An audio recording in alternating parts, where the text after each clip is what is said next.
The NFL is full of embarrassing moments, like losing a touchdown because you tripped, slipping up on an easy kick, or celebrating way too early. These are the most embarrassing moments in NFL history. And at number 20, pay attention to this fan, cause he's about to embarrass an NFL security guard.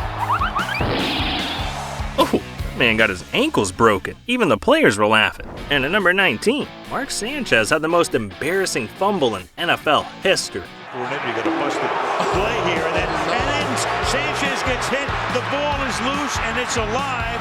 I have never seen this before in my life. Watch this. He's going to fumble the football. Bro got hit by a dump truck. But Ronald Darby was hating at number 18, cause when he was a rookie, his teammates tied him to a goalpost so they could humiliate him.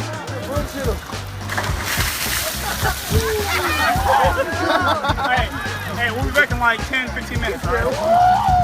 That is not how you want to start your career. But it's not how you start, it's how you finish. Like at number 17, when Daniel Jones had a wide open touchdown. But as he was running down the field, this happened. And he is gone, trying to stay upright, and he trips.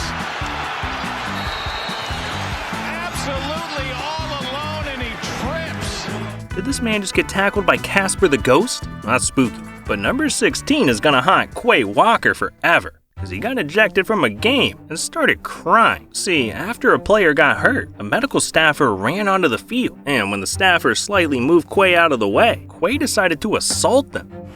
Hit him in the head. Oh, he pushed a member of the athletic training staff. That's ridiculous.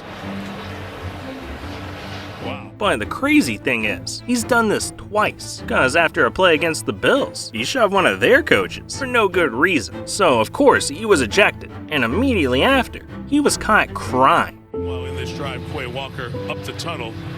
He knows the emotion got the worst of him. You can't cry after throwing the first punch. That is just embarrassing. But look, sometimes it's coaches that end up looking stupid. Cause at number 15, a coach embarrassed himself by trying to end a player's career. See, during a game between the Jets and Dolphins, Nolan Carroll was running down the field when Jets assistant coach, Salalosi, stuck his knee out and tripped him.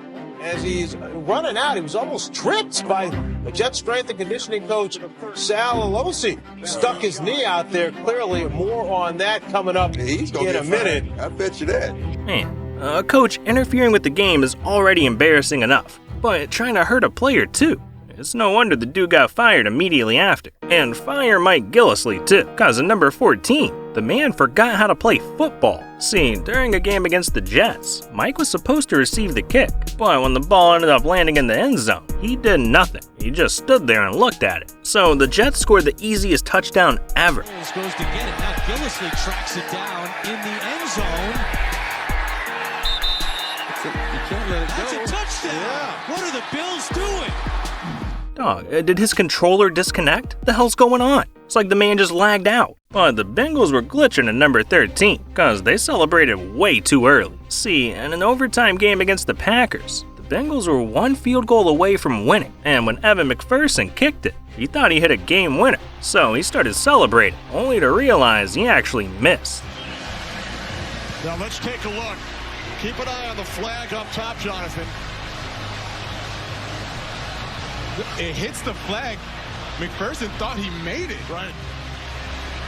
He started to celebrate. That is no good, my friend. No good. Man really thought he won it all. And so did Matt Hasselbeck at number 12, because he had the most embarrassing trash talk moment of all time. See, during a playoff game, the Seahawks were headed to overtime, and after winning the coin flip, Matt decided to talk some trash. What do you call? I'd like to call heads. Heads is called. Look at him. He's laughing. Heads! Seattle has won the toss. We won the ball, we're going to score. Turn around. Oh, boy. Now, after saying something cocky like that to your opponent, We won the ball, we're going to score. you can just imagine how this might go. Cause about 4 minutes later, he threw a terrible pass and got his team eliminated. They're coming. The pass is picked off. Intercepted. Back the other way. The Green Bay Packers advance. Touchdown, Al Harris. Yeah, that's why you talk trash after the game. But anyways, at number 11, we gotta mention a play so embarrassing, it ruined the Seahawks. See, in 2015, the Seahawks were in Super Bowl 49, and with 25 seconds left, it was looking amazing. They were only down 4, and had the ball on the 1-yard line. So statistically speaking, they had an 85% chance of scoring. But not only that, Seattle had Marshawn Lynch, the best running back in the entire league. So all they had to do was run the ball. That's it. Just run the ball. But instead, they threw the game away.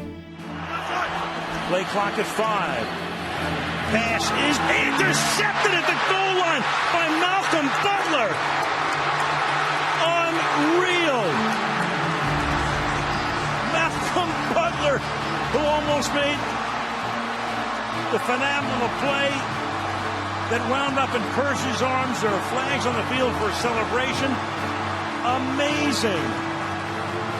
Because of this play, the Seahawks were never the same. Their coach got destroyed by the media, their players lost confidence, and they haven't been back to the Super Bowl since. But look, we've hit the top 10. So these moments aren't just embarrassing, they're straight up humiliating. And we gotta mention the time that the Minnesota Vikings were caught doing something so embarrassing, it got them arrested. See, in the middle of the 2005 season, the Vikings had a week off from any games, and while most teams spend that time recovering, resting, and getting ready for the next game, the Vikings had a different plan for their week off. See, they were into these 2 gigantic houseboats and invited every woman they could find for a 24-hour rager, and they knew it was gonna be crazy. So before entering, everyone had to sign an NDA. But as the night went on, all hell broke loose, cause players started breaking into people's houses and urinating on their lawns. Eventually though, the police showed up and shut the whole thing down, arresting 4 players, including Dante Culpepper. So despite all the contracts that were signed, the media ended up finding out what happened, and the next day embarrassed the hell out of the Vikings, cause they exposed that all of the women on the boat were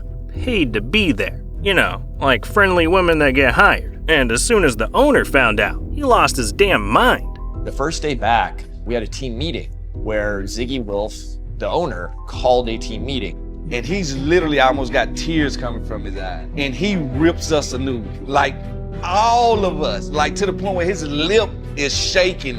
It's only like 2 or 3 guys in there that just know they scot-free, like Chris Cluey, because they wasn't there. He gets up in front of everyone and just starts dressing guys down. And, you know, and rightfully so, this reflected really badly on him. The scolding went on for like 45 minutes. It's like your mom, when you really didn't push her to the brink, he just kept coming and he just wouldn't stop to the point he was repeating himself, but you knew he meant everything that was coming out of his mouth. Wait, hold on, wait a second. They're sleeping with women, acting like savages, and they're on a boat.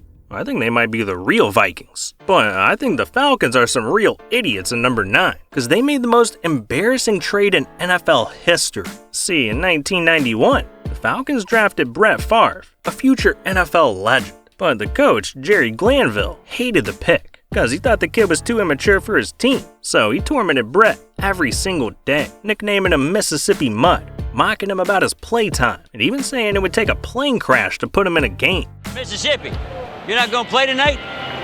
Let me, I will. I tell you what, we gotta have 2 plane wrecks and 4 quarterbacks go down and you're it.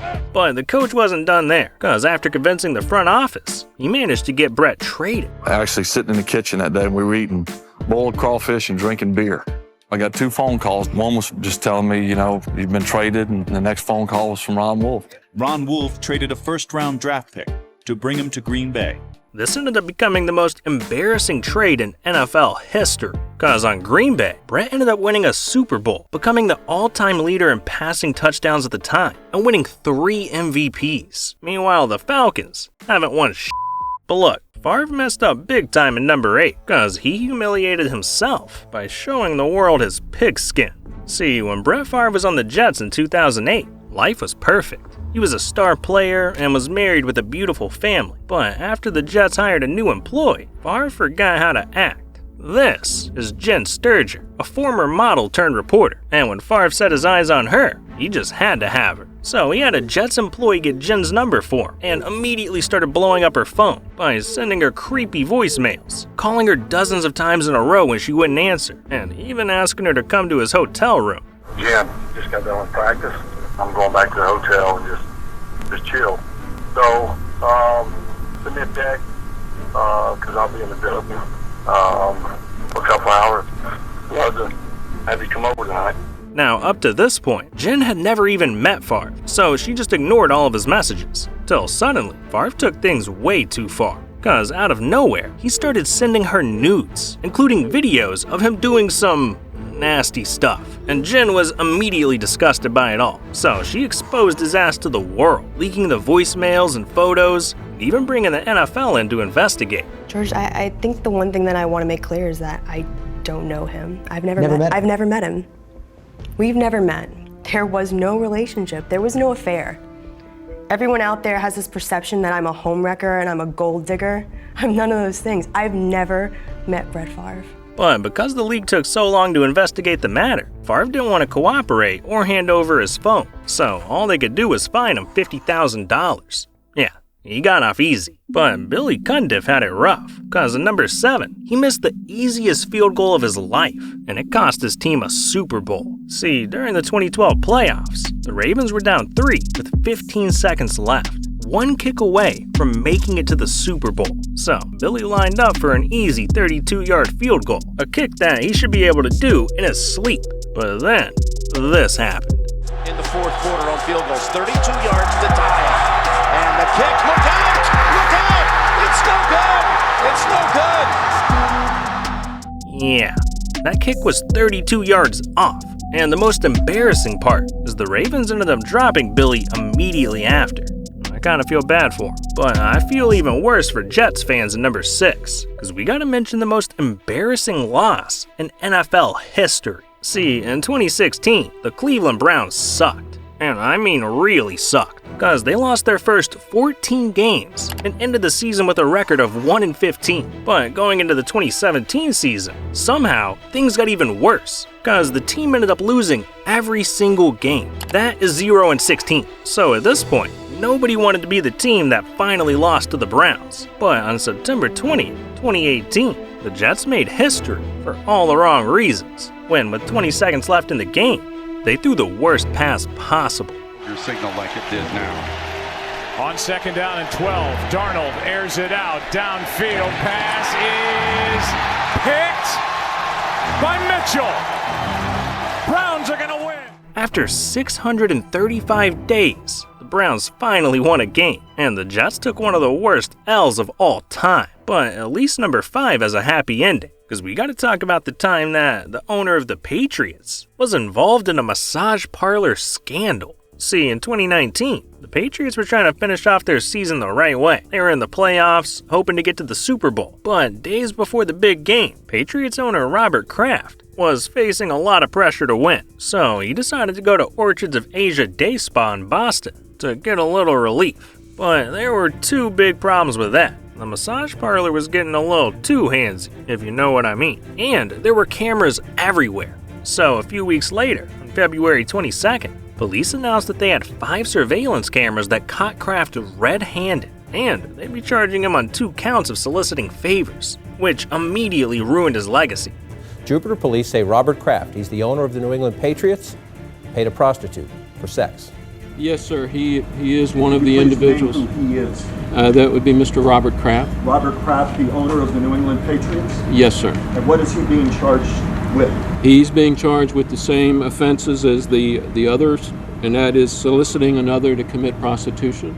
Alright, you know what? Never mind. That's not a happy ending. And neither was number 4. See, when you're a rookie, it's usually okay to make some mistakes. I mean, teams are usually understanding, but one rookie made such an embarrassing play, it ended his career. See, in 2010, the Giants needed to beat the Eagles to secure a spot in the playoffs. And with 10 seconds left, the game was tied. So the Giants had no choice but to punt the ball out of bounds and force the game to go into overtime to try and win there. That's when the Giants called in rookie Matt Dodge to punt it. But somehow, he made the worst play possible by kicking the ball straight into Deshaun Jackson's hands.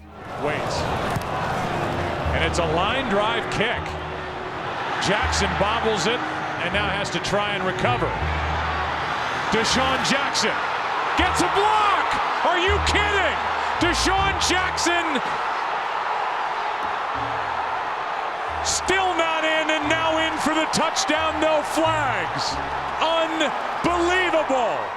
Man, that coach was fuming, and we never saw Matt Dodge after that, because he was cut from the Giants and never played in the NFL again. But look, dog, we're in the top 3 now, so things are getting straight up shameful, and we gotta talk about how the NFL embarrassed itself so hard, they almost lost all their fans. See, to become an official NFL ref, you gotta have years of experience as a ref in college. You have to pass extensive tests, and you have to go through hours of training by former NFL referees. But in 2012, after the NFL refused to pay the refs a fair salary, they went on strike, telling the league they wouldn't work unless there were some drastic changes. And with the season just a few weeks away, the NFL was left with no choice but to hire a bunch of scrubs off the street with no proper training. I mean, they were hiring high school football refs, middle school basketball refs, police officers. Hell, they even had one guy who was literally a fan. I'm not kidding. They had to pull him before the start of the game after finding out he was just some Saints fan from Facebook. And well, this went about as horribly as you could imagine, because the refs were out there blowing calls and messing up the rules, even making decisions that completely ruined games. But after 3 straight weeks of embarrassing themselves, and with the pressure from fans, the NFL finally cracked and made a deal with their refs by giving them a fair salary and better benefits. Now, there's a moment that was not only embarrassing, but it cost the team millions. See, in 2007, every single team had their eyes on one guy, a 6'6", 240-pound quarterback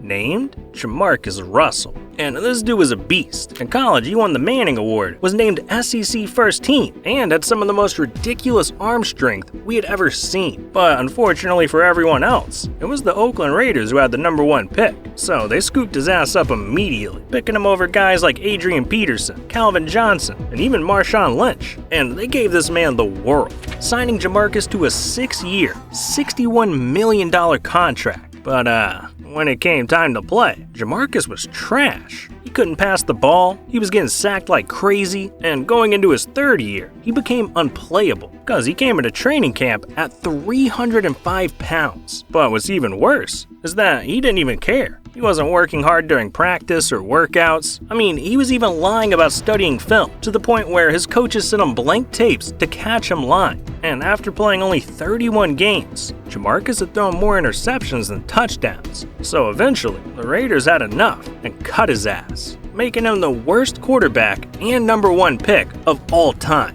And the entire world is still clowning this man to this day. I am a person that believes in second chances. I think America is the land of second chances, except for when it comes to this dude, Mr. Jabba the Hutt, you fat, slovenly, no good, lazy. Oh, come on, that's a little strong. And listen, you know, if he spent look at the necklaces. If he spent as much time in the film room as he did at the jewelry store, he'd be a much better quarterback. That's unbelievable how much jewelry he's got on. Burn. I kind of feel bad for him. They made that man a disgrace. But there's still one more embarrassing moment that we gotta talk about, because the Falcons hold the most embarrassing record in NFL history. See, during Super Bowl 51, the Falcons were destroying the Patriots 28-3, and with only 17 minutes left in the game, it was looking like the Falcons were gonna be Super Bowl champions. But all of a sudden, the Falcons' defense completely collapsed, giving up 25 straight points and sending the game into overtime. And just 4 minutes into OT, the Falcons made history for all the wrong reasons by blowing the biggest lead in Super Bowl history. Toss to White. He's in! Patriots win the Super Bowl! Brady has his 5th! What a comeback!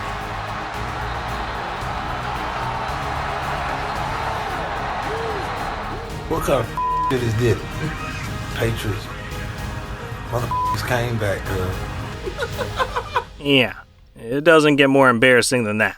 But have you heard about this football player that made it to NFL tryouts with half a body? What about the NFL quarterback who weighed in at 560 pounds and was forced to leave the NFL? Or even the 7-foot giant who was too big for the NFL? Look, if you want to hear more about that, then you need to click on this video right here. This is the 7-foot giant that was too big for the NFL. And this video's over, so you might as well click it, right? What are you doing? Click it.